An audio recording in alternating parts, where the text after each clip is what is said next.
Good morning to everyone. It is our great honor and pleasure to host this press conference. Just to give you a background, our speaker today is just here on personal business, but she graciously accepted our invitation for this press conference. And so everyone knows who she is already, so I won't introduce her now. With all this, I have a two-page thing that I won't read anymore. I'm very honored and humbled that she has graciously accepted our invitation. Without further ado, Her Excellency Vice President of the Republic of the Philippines, Ms. Robredo.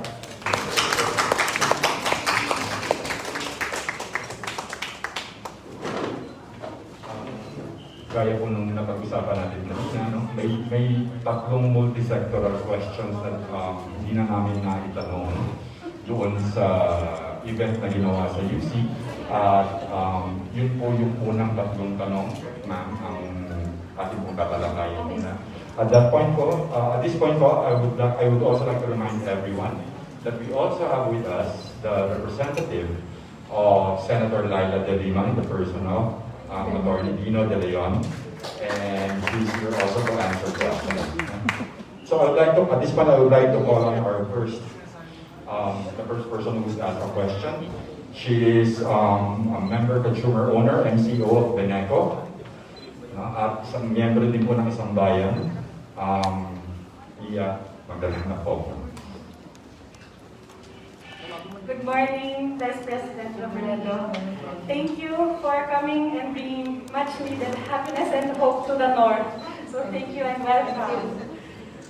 My question has to do with our electric cooperative.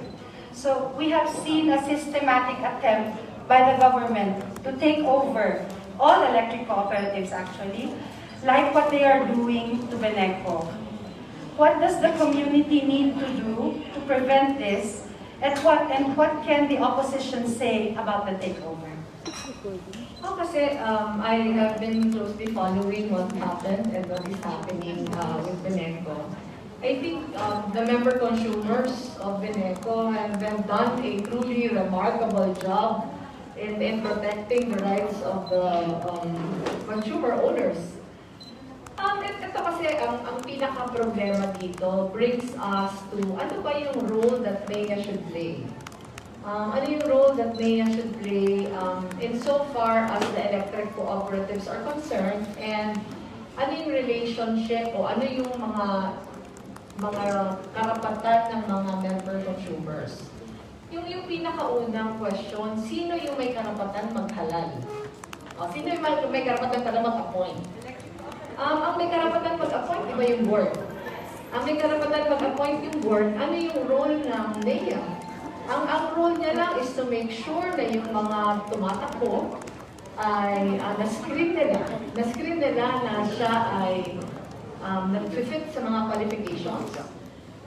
Ito may mga hindi nasunod. Ano yung isang hindi nasunod? Required na yung GM ay dapat member consumer. Bakit kailangan ng member consumer? Bakit ganun yung regulation? Kasi yung GM kailangan mulat siya sa mga lokal na realities sa mga issues. So yung tanong, bakit hindi sinunod? And yung sa akin lang, I think, eye-opener. Mabuti na lang na very vigilant yung mga member consumers. Pero eye-opener ito sa NEA and sa pamahalaan as a whole. Kung akong tatanungin yung ideal role ng NEA, hindi yung masyado niyang dinidiinan yung kanyang regulatory sa kanyang control functions. Para sa akin, kailangan sana yung NEA maging enabling, maging empowering sa mga electric cooperatives. Dapat yung role na piniplay niya, very effective partner, na tinutulungan niya yung mga electric cooperatives na matawid yung mga pangangailangan ng mga electric cooperatives ma-fulfill yung mga standards, ma-comply yung mga kailangan abutin. Dapat ganun yung relationship. Hindi nakakatulong sa member consumers yung pagbibiin ng NIA, pagpipilit na masunod ang kanilang kagustuhan. So sa akin, ang kailangan dito i-congratulate yung mga member consumers na hindi tinake yung matter na, diba, matahimik na vigilance, pero hindi pumayag na hindi sila yung pakinggan. Thank you very much for addressing a very important local issue. Para sa susunod pong katanungan, papakilala ko po ang isang makata at representante ng Baguio Writers Group, si Ms. Lucina. Magandang umaga po sa minimithi naming Pangulo ng Bansa, Maraming salamat. ng Robredo. Ang tanong ko po ay medyo magkakaugnay. Una po, ano po ang tingin nyo at ano ang magiging polisiya nyo kung sakali at sana nga po ay matuloy sa usaping ancestral na lupain sa Cordillera dahil ito po ay may kaugnayan sa kapaligiran at kalikasan, lalo na at nakaambak o pinapatupad na ang maraming mga development projects gaya ng dam, geothermal, at saka pagmimina. At ang pangalawa po, at ito po ay sinasabayan ng maigting na militarisasyon. At ang pangalawa po ay ano ang magiging patakaran nyo sa kaayusan ng mga magsasaka ng benguet na mukhang naapektuhan ng import liberalization, talaga pong bumabagsak ang industriya ng benguet. Maraming salamat. Ako yung pinakamarami salamat for the questions. So, yung pinakauna yung ancestral domain. Sayang wala dito si Congressman Teddy Bangilan because we were co-authors in the 16th Congress of the NALUA Bill, yung National Land Use Act, na napakahalaga. Napakahalaga niya kasi number one, merong isang established framework para sa pagdesisyon kung alin ang mga lupa ang hindi pwedeng i-convert, alin ang mga lupa ang hindi pwedeng makialaman, alin ang mga lupa yung nakadevote for particular purposes. That's one. Yung number two, yung ating mga indigenous cultural communities, yung ancestral domain, naandun sa bill na sila yung binibigyan ng kapangyarihan. Sila yung binibigyan ng kapangyarihan na sila yung magdedesisyon kung paano aayusin yung gamit ng kanilang ancestral domain. Gusto nitong sabihin, pag sila mismo yung magdedesisyon, yung kanilang mga pangangailangan ay maisasaalang-alang. Having said that, maraming capacity building yung kailangan gawin. And pag maraming capacity building yung kailangan gawin, kailangan yung mga opisina ng pamahalaan na task to capacity yung mga ICCs and mga IPs. Dapat yung technical capacity saka yung appreciation ng problema nandun. So yung sa akin, siguraduhin na ang NCIP saka yung sorry yung NCIP, yung mga LGUs, kailangan na mulat sila sa mga issue ng ating ICCs saka ng ating mga IPs para naaasikaso ito. Yung pangatlo nito, malaking bahagi ng National Land Use Bill, yung public consultations. Mahalaga yung public consultations kasi kung merong public consultations, merong mechanism para napapakinggan yung saloobin saka mga problema ng mga naapektuhan. Ang problema nito, naging haphazard siya in the many years without NALUA. Dahil paminsan parang parang for compliance, di ba may tinatawag tayo ng FPIC,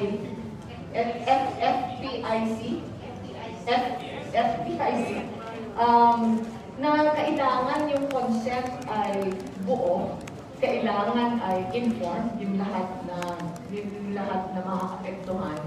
So itong dalawa na to will make sure that that happens. Yung pangalawa dito, yung pag-review ng lahat ng mga kontrata. Yung pag-review ng lahat ng mga kontrata as far as yung utilization ng mga ancestral domain is concerned. Kasi for many years, maraming mga hindi nag-comply sa mga regulations na nakalusot. So ito pagdating doon sa unang tanong. Yung sa pangalawang tanong, sa Benguet vegetable growers, Yung epekto ng import importation. yung kailangan talaga natin ito i-review. Kasi yung parate nating, dalawa kasi yung dahilan eh. Dalawang dahilan kung bakit tayo may import liberalization. Kung natatandaan natin, in 2019, when we passed the rice tarification bill, ang pinakalayong rice tarification bill ay bumaba yung presyo ng ating bigas. And bababa yung presyo ng ating bigas. Pag dinamihan natin yung pagpasok ng bigas, mapipilitan tayong ibaba yung ating cost. Ano yung nangyari nito? Hindi siya makatarungan. Hindi siya makatarungan kasi dahil napakataas ng cost ng pag-grow ng rice at vegetables dito sa atin, mas mababa yung presyo ng mga pumapasok. So ang pinipili ng mga Pilipino, yung mga mas mababang presyong galing sa labas. So, ang tanong lang, pag tinignan natin yung datos, yung dapat sanang nakuha natin na tarifa para dun sa mga pinasok, ay dapat sana na itulong ito dun sa mga naapektuhan. Pero hindi yun yung nangyari.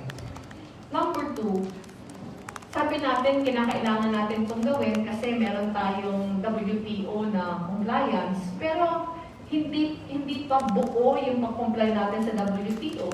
Kasi kaya yung ibang lugar, nabababa nila yung cost of production nila. Kasi ang daming government subsidies. Sa atin wala.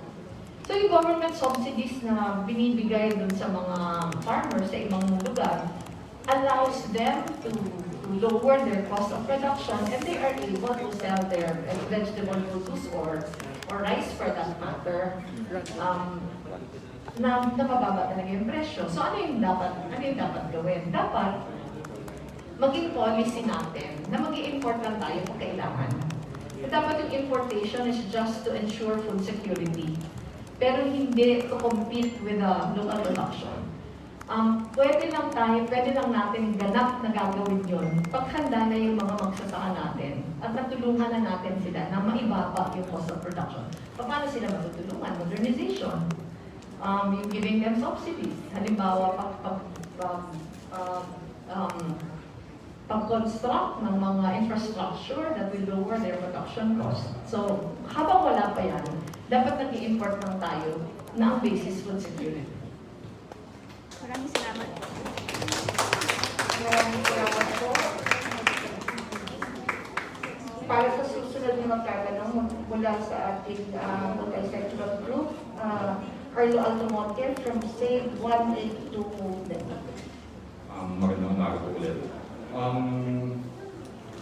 Ito po ay tungkol sa Baguio Public Market, na isa po sa mga pinakamahalagang historical sites dito sa Baguio City. Kaunting background po. Noong 2012, nag-announce ang SMCP na mag-expand sila na magre-resulta sa pagputol ng halos 200 pine trees sa Luneta Mill. Although nangako sila na ito ay earthball at itatransplant para mabuhay sila. Ang update po natin dyan ay yung transplantation site nila ay eventually tinayuan din ng Carnaval. So makikita natin na wala talaga silang intensyon mabuhay ang mga puno na ito. Despite that kind of track record, sa kanila po na-award ang original proponent status sa pag-develop ng public market namin. At kung titignan po natin yung initial na plano na sinumite nila, makikita natin na disproportionate yung spasyo na maibibigay sa mga existing market vendors. 2 floor sa basement at 7 o 8 palapag yung itatayo at mas malawak pa sa existing public market namin ngayon. Ano po ang nasasabi niyo sa ganitong polisiya ng hyper-urbanization at over-commercialization dito sa siyudad ng Baguio? Ako, dalawang bagay. Dalawang bagay. Lagi kasing may pagtutunggali. Laging may pagtutunggali yung question ng development, saka yung mga kailangan natin i-preserve. Pero which brings me to an even bigger point na kung naalala mo yung event natin before this was the People's Council. Yung People's Council sana yung magbibigay ng platform sa mechanism para yung mga concerns ng ordinaryong citizen ng Baguio for that matter nabibigyan ng boses. Bibigyan kita ng isang very, very solid na example because of the People's Council sa Naga. Mayor yung asawa ko, this was in the early 1990s. Wala pa ng mga negosyo sa Naga, wala pang mall, wala pang anything. Talagang sobrang nagsa-start pa lang. Merong isang malaking real estate developer na nag-propose na maglagay ng golf course sa amin. Yung asawa ko gusto. Kasi yung asawa ko gusto, yung city council gusto, kasi ang iniisip nila, opportunity ito. Opportunity ito kasi development. It will attract golf players, it will attract, di ba, yung economy. Pero dahil nandyan yung People's Council, lalo na yung agri-sector, grabe yung pagtutol nila. Kasi ilalagay yung golf course sa isang agricultural area na ang kanilang vigilance, pinakita nila na sinasabi nila na kaagaw pa namin yan sa tubig. Kaagaw pa namin sa tubig. And because merong mekanismo para yung City Council, meron siyang boses sa pagdesisyon, kahit gusto ng asawa ko na mayor siya, kahit gusto ng City Council, hindi siya natuloy. And again, pareho ng sinabi ko kanina, with the benefit of hindsight, many years after, sinabi ng asawa ko na buti na lang hindi natuloy. Kasi they were able to realize that marami talagang ibang considerations more than sa economic development o yung aesthetics ng syudad. Pero ako, ayoko naman, parang it is beyond me na sumausawa ko sa isang local na decision making. Pero kaya ko lang siya sinabi because I was brought to the 1990s when a similar issue surfaced also in Naga. And to highlight the importance of having a People's Council where people can discuss a lot of things. Meron din siyang maganda na dulot. Halimbawa, yung public market namin, nung nag-mayor yung asawa ko, ano siya? One of the biggest in Asia.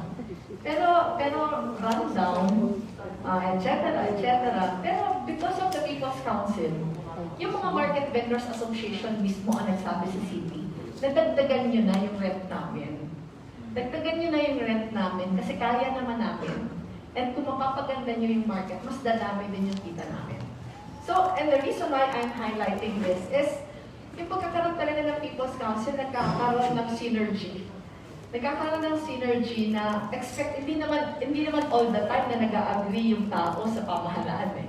Pero at least, merong mechanism before ma-implement ang any project, merong mechanism na pinag-usapan, pinagdebatehan, pero ito yung desisyon.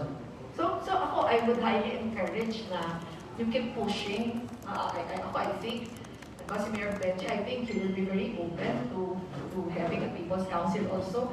Sa amin yung People's Council, simbahan yung nag-start.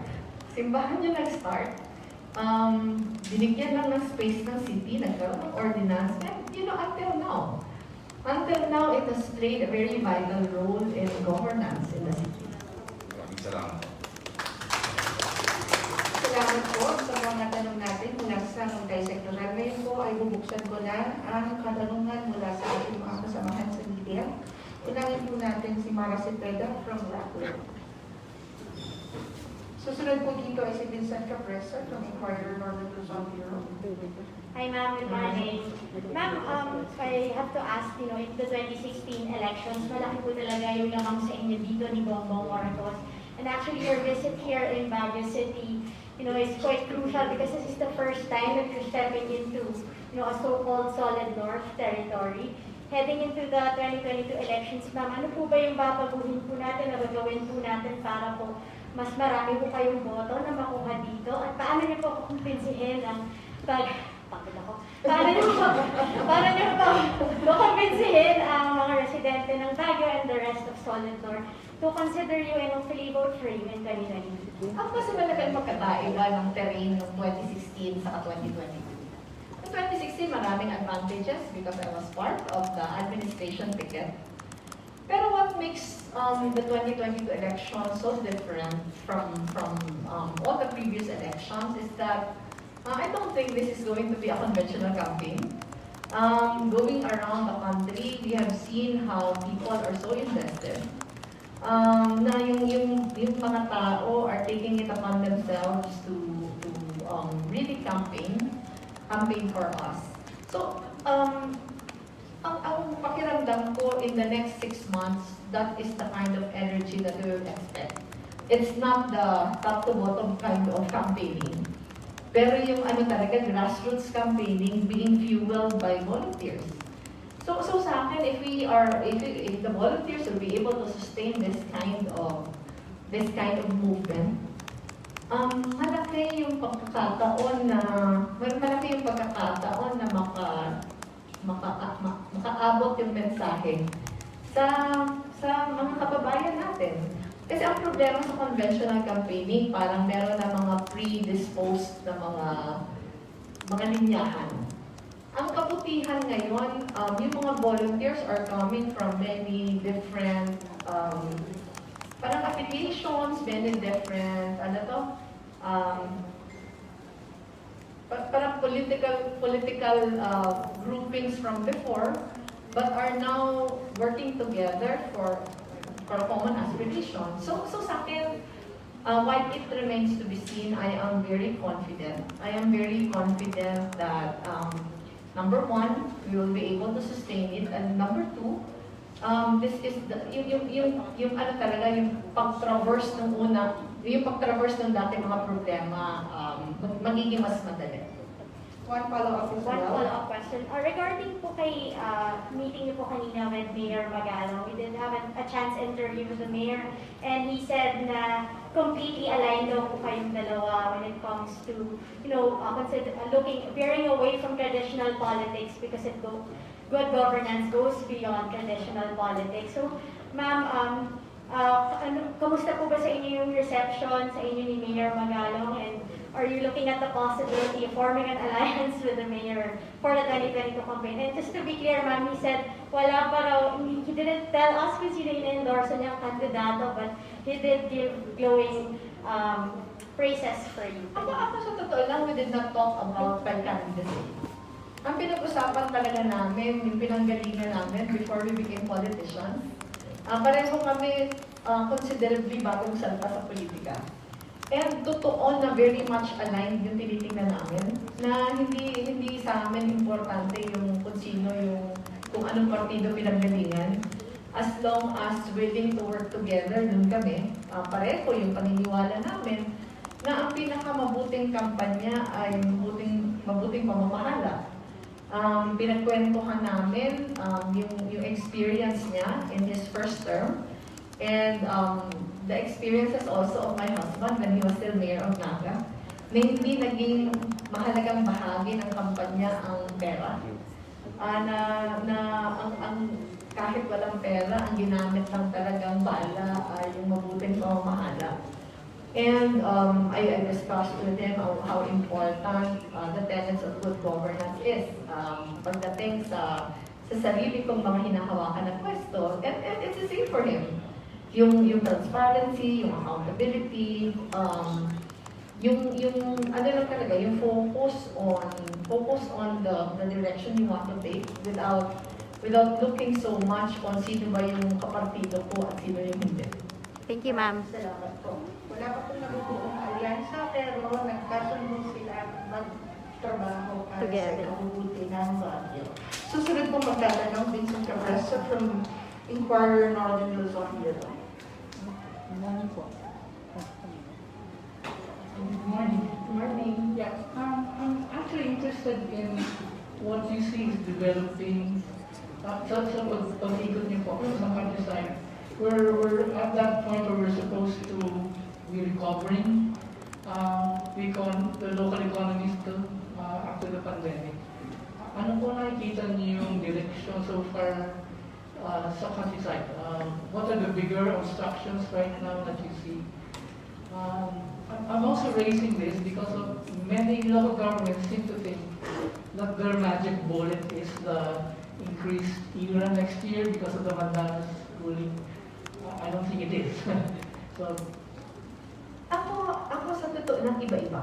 The situation in Metro Manila and in many metropolitan cities are so different from the many rural areas that we have been visiting. Halimbawa, and even at the height of the pandemic, ngayon kasi we're better off now compared to July, August, September, October of this year. So parang lull ngayon and we hope this lasts until the end. Pero maraming mga lugar ang hindi talaga naka-experience ng maraming cases. In fact, I think as early as, if I am not mistaken, June, July, or August last year, we wrote DepEd already. And we were telling DepEd, we have a list of all the places, of all the towns in the country na walang cases ng COVID. So if we can start classes already there. So iba-iba talaga. Halimbawa dito, halimbawa sa Manila, takot yung mga tao lumabas kasi ang taas ng kaso. Pero may mga lugar talaga na hindi. So yung effect sa kanila, iba-iba. And yung needs, iba-iba. Halimbawa, sa Metro Manila, ang dami nawala ng trabaho. Sa Metro Manila, ang dami talagang nag-suffer. Because ang daming mga nagsara. Pero in the provinces, while natamaan din, ibang klaseng tama yung naramdaman. Halimbawa, yung mobility naging problema. Kasi halimbawa yung mga nagtatanim, yung kanilang pag-deliver ng kanilang mga tanim, ay hindi, ng kanilang mga produkto ay hindi nila nadadala. Halimbawa, as far as vaccination is concerned, sa Manila, ang daming bakuna. Pero sa probinsya, for a very long time, parang ngayon na nag-pick up. Yung vaccination. Halimbawa sa Metro Manila, wala tayong masyadong problema sa mga bakunador, pero sa probinsya meron. Pati syringes problema. So, iba-ibang lugar, iba-iba yung problema. And ang number one lesson, doon sana hindi one size fits all ang ating solusyon. Dapat yung ating solusyon, binabagay natin sa pangangailangan ng lugar. Having said that, kahit iba-iba yung sitwasyon sa iba-ibang lugar, yung dalawang pinaka-importanteng kailangan harapin ngayon, una, na siguraduhin na the pandemic is really under control and that we mitigate all the effects of the pandemic. Pag sinabi natin under control, huwag na natin hayaan na itong bagong variant ay magdulot na naman ng panibagong surge natin. We hope not kasi nag-improve naman na grabe yung vaccination natin. Number two, asikasuhin na talaga yung unemployment. Pero ang unemployment kasi marami siyang many different levels. Maaasikaso mo na yung unemployment pag kinasikaso mo yung revival of the economy. Paano mo ma-revive yung economy? Dapat yung tao may tiwala na siya na pwede na siya mag-invest ulit. Pwede na siya ulit na magbukas ng negosyo na hindi siya mag-open close. So sa akin, kailangan magpakita ang pamahalaan ng focus. Yung focus na ito, truly, makokontrol na yung pandemic, na hindi na tayo mag-aalala sa mga surges, makakabukas na tayo ng mga paaralan, makakabukas na tayo ng mga negosyo para bumalik na yung hanap buhay. Ako, ang prediction ko, kahit yung susunod na administrasyon, ito yung dalawa sa pinakakailangan niyang i-focus. Kasi nasa tail end pa talaga tayo, sana tail end na to. Pero pag tinignan natin, yung halimbawa yung mga international resiliency rankings natin, parati tayong last. Parati tayong last because of so many things. And kailangan natin i-address yun rather than be defensive about it. Kailangan natin mag-soul search, bakit tayo last? Saan tayo nagkamali? Ano yung dapat natin gawin? One short follow-up, please, Vince. Just to clarify po, okay, clearly you're saying yung base ng recovery economically and socially dependents face no kanilang health protocols or vaccination? Ako not really. Alam mo, ano pa din siya kasi? Product pa din kasi siya ng desisyon ng national. Product pa din siya ng desisyon ng national. Ang sinasabi ko lang na iba-iba. Iba-iba yung starting point. Kasi yung iba kasi better off, yung iba hindi. Halimbawa yung mga probinsya, ang iba halos hindi naman, kahit pa nag-ECQ sa buong Pilipinas, sa iba hindi naman nag-lockdown in the manner na nag-lockdown sa Metro Manila. So, iba-iba yung pinanggalingan, pero lahat pa din kasi magde-depend on ano ba yung mga protocols na pinapalabas ng pamahalaan. What we have seen in the last 1 year and 8 months, marami tayong mga urong-sulong na mga desisyon na I think was really detrimental in recovering, hindi lang sa economy, pero recovering as far as so many other things are concerned, like opening of schools, tayo yung pinakahuling nagbukas, hanggang ngayon hindi pa nakakabukas lahat. So yung sa akin lang yung focus saka yung urgency, yung yung agility na kasi yung pandemic nakita natin na umiiba-iba, di ba? Umiiba-iba, bumubuti siya, sumasama. Pero dapat sana a few steps ahead tayo lagi para hindi tayo napag-iiwanan. And nakita natin yon, ang daming mga lugar, Baguio including, ang daming mga lugar na pag ang LGU naging maagap din na nakokontrol yung effects ng pandemic. So sa akin, mahalaga yung mga policies na ilalabas ng national government moving forward. Ano yung balak sa pag-reopen ng economy? Halimbawa ngayon, na meron naman Delta variant at iba na naman yung ating protocols. At para sa akin lang, there are a lot, hindi na to pareho nung 2020 na parang grouping in the dark pa tayo. Ngayon, marami ng best practices. Marami ng lessons learned from other countries na pwede naman na gayahin na lang natin o allow these lessons, allow us to be guided by these lessons. Thank you. Maraming salamat po. Para po sa susunod na katanungan, Adrian Ayalin, ABS-CBN. Good morning, ma'am. Kanina sa University of Cordilleras, ma'am, sabi nyo yung senatorial slate nyo, proud kayo sa mga senatorial candidates. Can you expound on that lang po? And then, siguro follow-up ko na rin, ma'am, kasi another presidential aspirant na naging part ng unity talks ninyo for a united opposition, sinabi na he's going to vote for President Duterte for senator naman po. Oops. Karapatan niya naman yan. Karapatan naman piliin kung sino yung gusto mong makasama.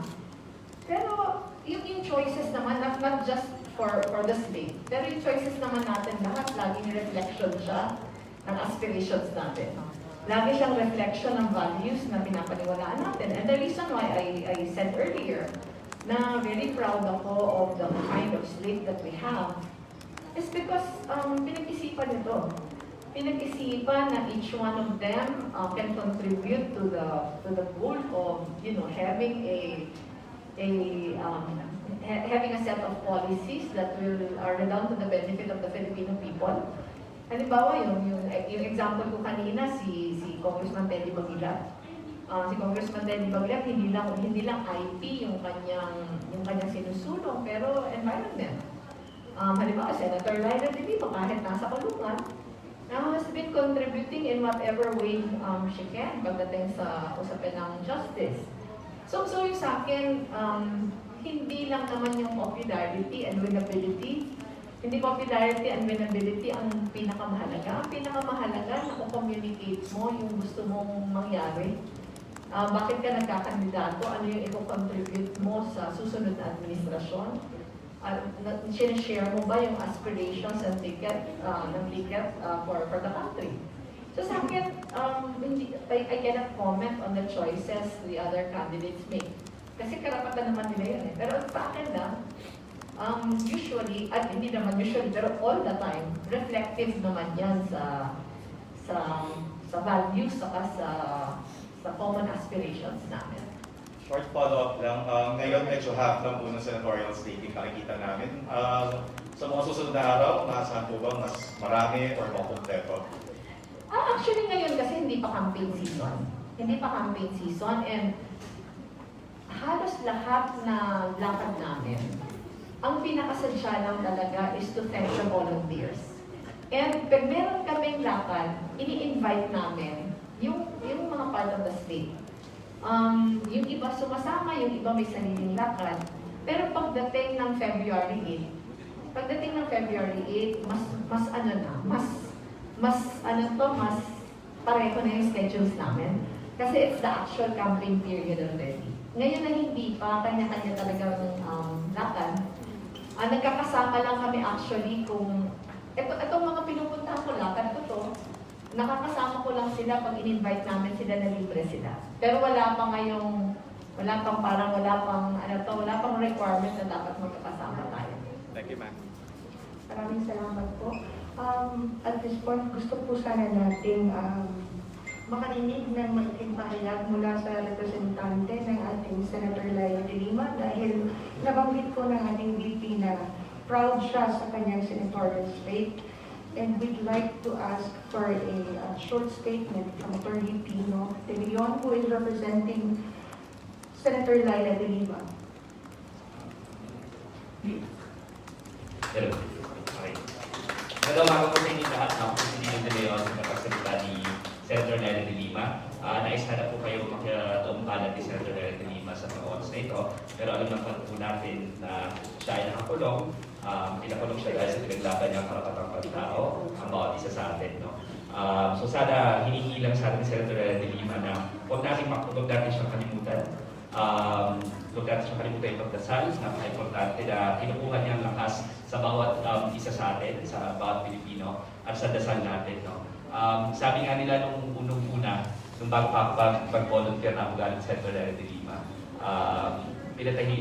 may emisaryo na lumapit kay Senator Laila de Lima. Sabi, Laila, manahimik ka na, sabihin mo na okay naman yung war on drugs, hindi ka namin papakulong. Pero para kay Senator Laila de Lima, hindi pwede yun. No? Hindi pwede na manahimik siya, lalong-lalo na pag pinaglaban niya ang karapatang pantao, ang tama, at ang bawat isa sa atin. No? So, hindi may Senator Laila de Lima, sabi nga ni Bibi Lenny, kung nagmamahal tayo, dapat pinaglalaban ng nagmamahal. Para kay Senator Laila de Lima, walang duda ang pagmamahal niya para sa bayan, ang pagmamahal niya sa bawat isa sa atin at para sa ating bansa. Dahil sa pinaglaban niyo to, right from the very start. No? Medyo malamig na sa Baguio ngayon, December. No? Kitang-kita na magpapasko na. Panlimang taon na po ni Senator Laila de Lima sa kulungan. No? Magpaglimang Pasko niya na sa kulungan, walang TV, walang internet, walang aircon, napakainit doon, binisita ni VP Lenny, si Senator Laila de Lima sa kulungan. Pero not even once, no, sinabi sa amin ni Senator Laila de Lima bilang abogado niya na, Madam, hindi ko na kaya, makiusap na tayo. We've never heard that from Senator Laila de Lima, and her spirit remains to be intact. Her spirit remains to be strong and indomitable, and she will continue serving the nation. And hopefully, the people of Baguio, solid north, sabi nila, no? Ako po Ilocano, I'm from Bigan City. Nakanarayngag sa Ogan, yan ang mokme, hindi tayo naniniwala na may solid north para sa isang pamilya lamang, no? Naniniwala tayo na may solid north para sa Pilipinas, para sa ating mga Pilipino, no? Tama na yung ilusyon na sinasabi nila na solid north para sa isang pamilya lamang. Nakita natin maraming Ilocanos for Lenny, maraming Ilocanos who are fighting for what is right and just, especially mga intellectual lighthouses, yung mga universities, and even yung mga people's councils natin. No? Sana huwag natin kalimutan si Senator Laila de Lima. She will continue to fight for each and every one of us until the end. And hopefully, we will be relying on volunteers. No? Nung una, medyo nahuhuli kami sa survey, pero every minute, every time na lumalabas yung si VP Lenny at si senatorial slate, nakikita namin na pataas na pataas sa survey. No? And we will be relying on volunteers like you, the people of Baguio City, to fight for what is right and just and to restore the soul of this nation. Maraming salamat po. Maraming salamat po. Bago tayo po tapos, again, we'd like to, on behalf of the Office of the Vice President, also we'd like to acknowledge again the presence of some of our friends in the community, starting with you, Chancellor Nancy. Salamat po sa pag-dalo.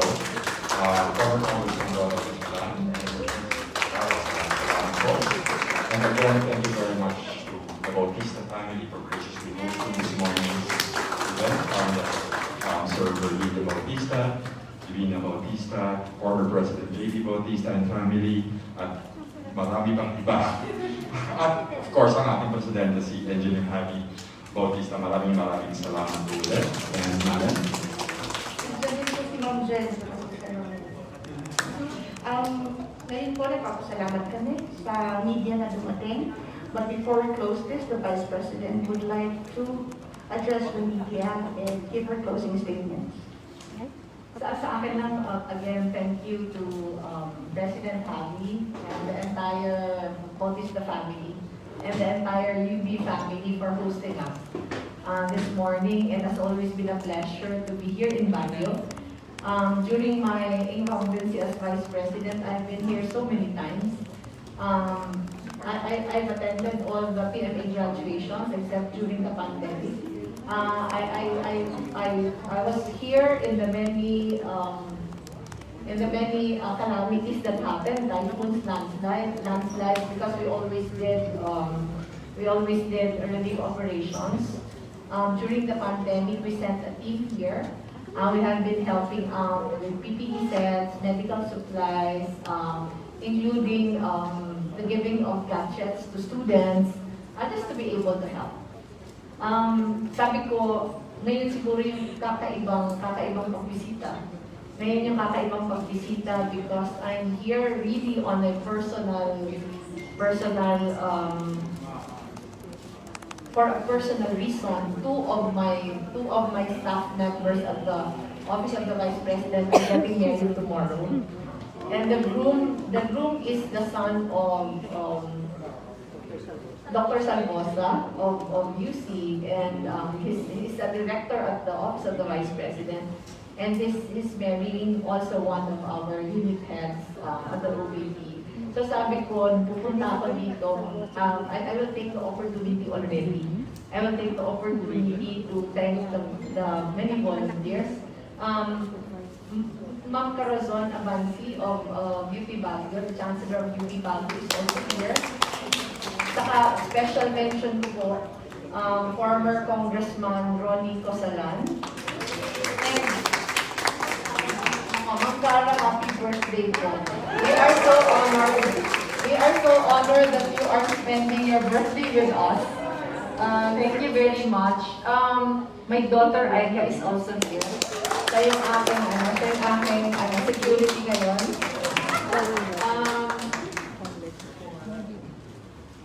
I hope I was able to mention everyone, but really this is just our way of thanking all the people who have been helping us bago pa man kami pumunta. So sa inyo po lahat, maraming salamat ulit.